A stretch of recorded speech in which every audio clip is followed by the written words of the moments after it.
Alright, Shalom. First and foremost, as always, I want to give all praises, honor, and glory to Yahweh, Ba'Hashem, Yahweh Shai, Ba'Hashem, Rakak Wadash.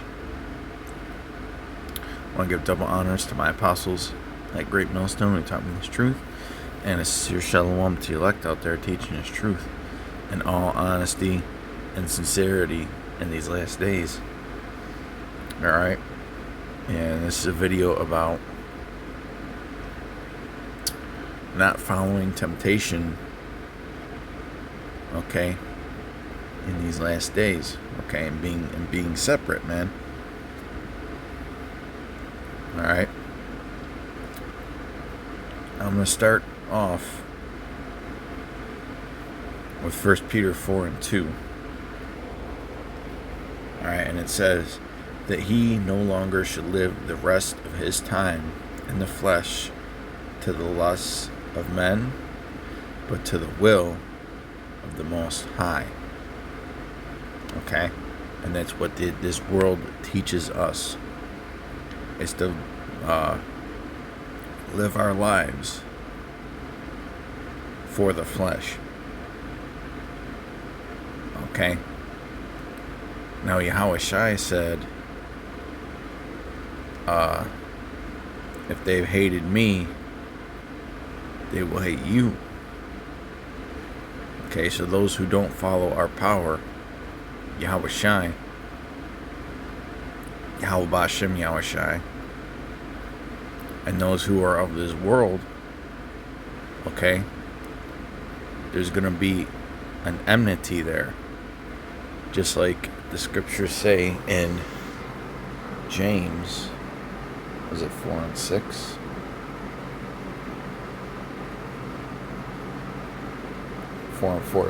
James 4:4. Ye adulterers and adulteresses, know ye not that the friendship of the world is enmity with the Most High? Okay, whosoever therefore will be a friend of the world is the enemy of the Most High. Okay, and it's the opposite, right? If you're a friend of Yahweh Ba'Hashem, Yahweh Shai, okay, or a servant of Yahweh Ba'Hashem, Yahweh Shai, you're going to be an enemy of those that are in the world. Alright? They're going to think that it's weird that you don't do the things that you do, that they do. Okay? And that goes into these camps too. Alright? A lot of these camps, man. A lot of these camps carry a very worldly spirit. That's why we need to be separate, man. Alright? That's why I need to be separate, man, towards these last days, because it's getting to the point where things are getting real serious, man. And a lot of these people in our lives, our day-to-day lives, you know, some of them are going to be turncoating on us. Look at that turncoat. You know, a lot of them are going to be betraying us, and that's what the scriptures say, man. Listen, if you're totally into this truth, man, these people of the world, they're not going to gel with you. You know, I mean, I know that we have families and acquaintances and coworkers and shit that we need to live amongst. Okay, we need to live amongst those people, but you keep the conversation to you blend in. You keep the conversation to something where you can blend in. All right, you don't want to be the super duper Hebrew Israelite at your job, man. Okay, it's just a recipe for getting yourself in some shit. Okay, but continuing on in 1 Peter 4:3. For the time past of our life may suffice us to have wrought the will of the Gentiles. And I've been going through this recently. You know, I moved into a neighborhood about a year and a half ago. Okay, almost 2 years now. And I see a lot of people that I used to know, you know, back in the day when I was a young adult, and they're still partying it up, you know, and they're wondering why I won't do this or won't do that. Okay. And one guy was even wondering why I didn't respond to his text messages. Well, because first off, I only really want to be around those in the circle, man. You know, I ain't got time to sit there and have conversations with some fucking heathens. I mean, these people they're still doing the same thing that they were doing 15, 20 years ago. Like, damn, man, don't this shit get old? You know? Don't smoking weed and getting drunk all the time, don't that get old? Like, y'all grown ass men now, man. Grow up. You know, but that's the thing of this world, man. This world likes to make it to where you don't have a purpose, but you're just soaked in pleasure, so you don't care that you don't have a purpose, man. Okay? You need to find out what your purpose is in this truth. And your purpose in this truth should be to serve Yahweh Hashem Yahushai to the best of your ability and have unity with the brethren, man. See? So less of these heathens and more unity with the brethren, man. You know?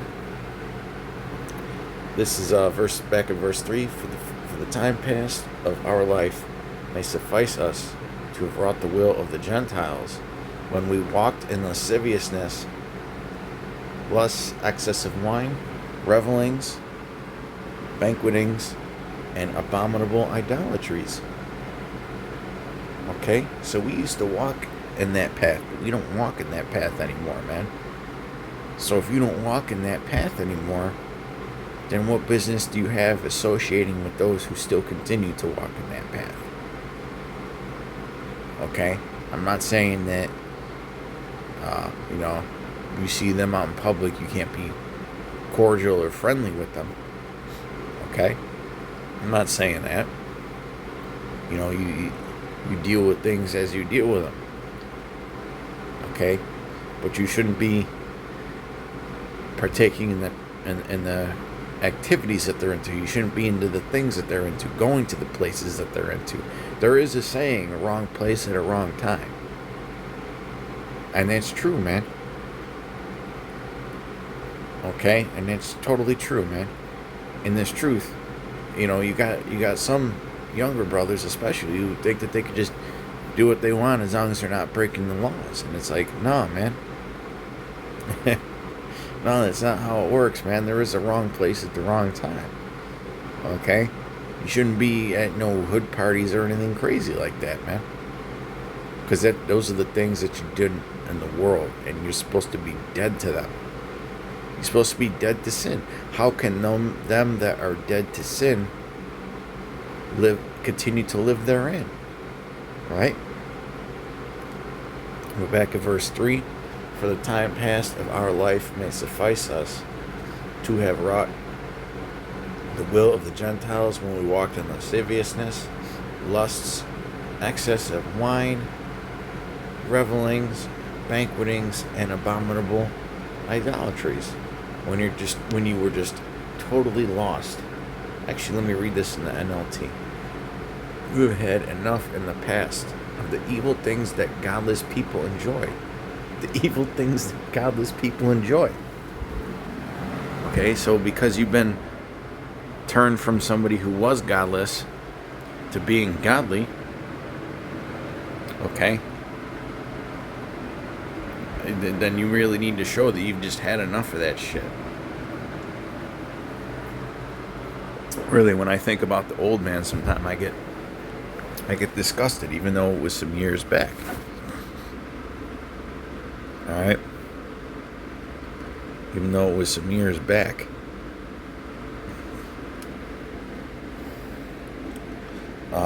Their immorality and lust, their feasting and drunkenness, and wild parties, and their terrible worship of idols. That's this society, man. It just tries to be one big party. Okay? It just tries to be one big. They try to make a fucking party out of everything in this damn society, man. A fucking a sporting event is just a sporting event. It doesn't need to be a big. Doesn't need to be a big fucking party, man. Okay. Verse 4, back in the KJV, wherein they think it strange that ye run not with them to the same excess of riot, speaking evil of you. And they speak evil of you because you don't fit in. Okay? Here it is, these people, they're a bunch of yes men in this society, man.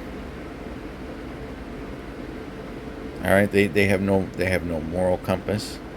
They don't know how to say no. I personally think, this is just me speaking as a man, the word no is one of the best words you can say in this truth. Okay? And that goes especially for those that are on the outside. Right?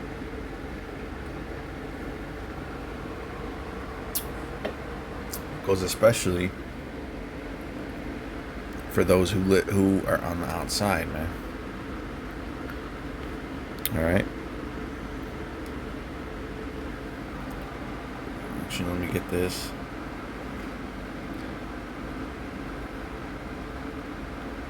First Peter 2:11. Dearly beloved, I beseech you, as strangers and pilgrims, abstain from fleshly lusts, which war against the soul. So are you going to let the war in your members overtake you? Okay. It says abstain from fleshly lusts. Okay, that's where really real strength is, if you think about it, man. What does Apostle Gabar say? It says you are your own worst enemy in this truth. And I haven't heard Apostle Tahar say it, but I'm pretty sure he can agree with that. Right? I'm pretty sure he can agree with that, man. You are your own worst enemy in this truth, man. Okay? We're at war with ourselves, man. And when you can overcome your worst enemy, then what can stop you? Right?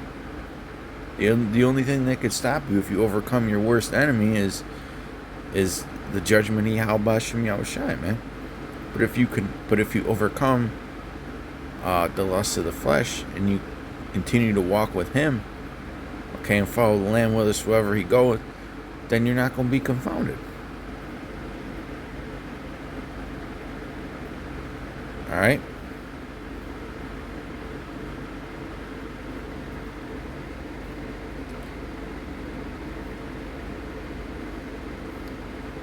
Hang on 1 second, brothers. It is so freaking humid. I can't even scroll through these little.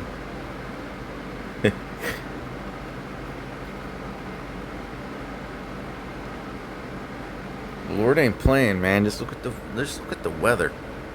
Let's look at the weather. I mean, I know it's just one region in the country, but we had snow here up until mid-May. Right? The weather didn't even break here until mid-May. There was no spring. There was no spring at all.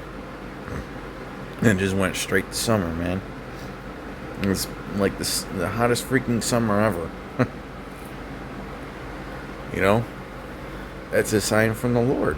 Don't be surprised if you start seeing snow in them southern states this winter, man. It's the Lord tearing shit up.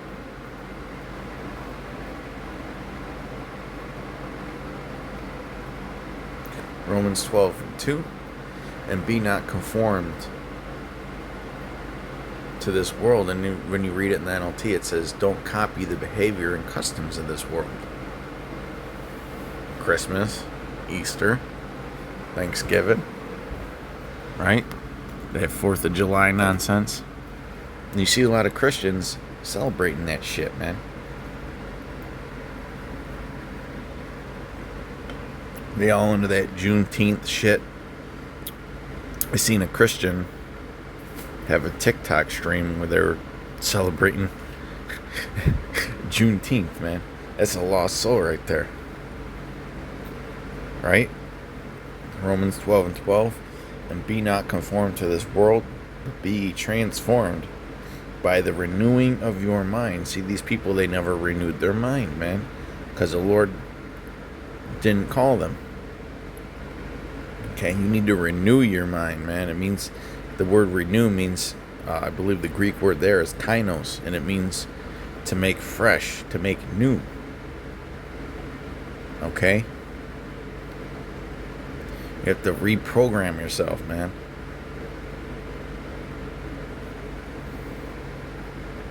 That ye may prove what is that good and acceptable and perfect will of the Most High. Okay? So we have to abandon the flesh and the ways of this world and walk in the ways of the Most High, man. Okay? That's one of the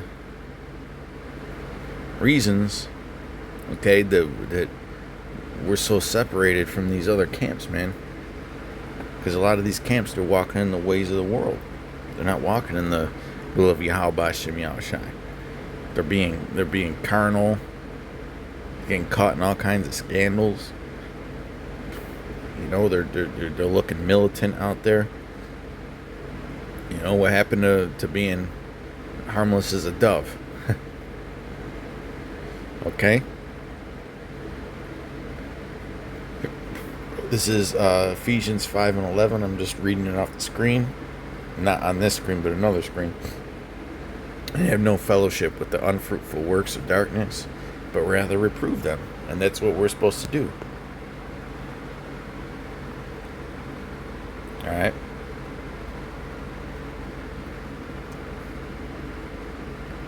But this is Ephesians 4:22. Actually, I'll get it and then we'll wrap it up.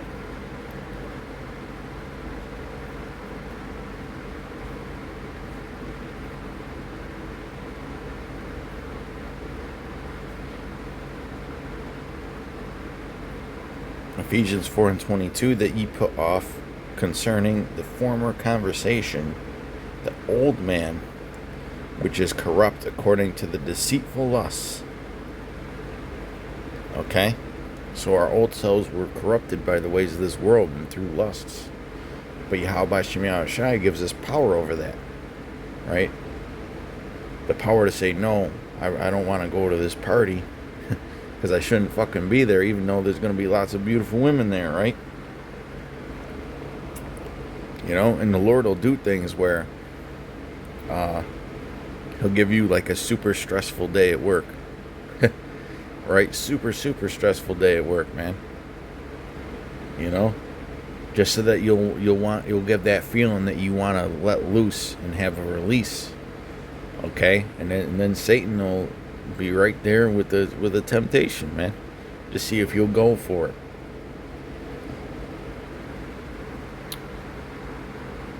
That ye put off concerning the former conversation the old man, which is corrupt according to the deceitful lusts, and be renewed in the spirit of your mind. And that ye put on the new man, which after the Most High is created. So we have to be recreated in a way. In righteousness and true holiness. Okay? So think about that. Put off the old man. Okay? Because that old man is nothing but corrupted, man. Okay? And the scriptures say, let me get that. Let me get it.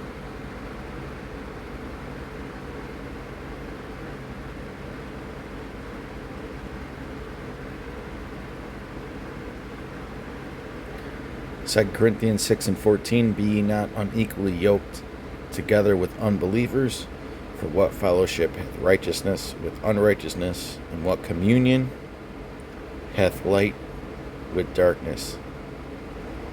Okay, and this scripture sums it up in a nutshell, man. Okay, what fellowship do we have with these people, these heathens out here, man?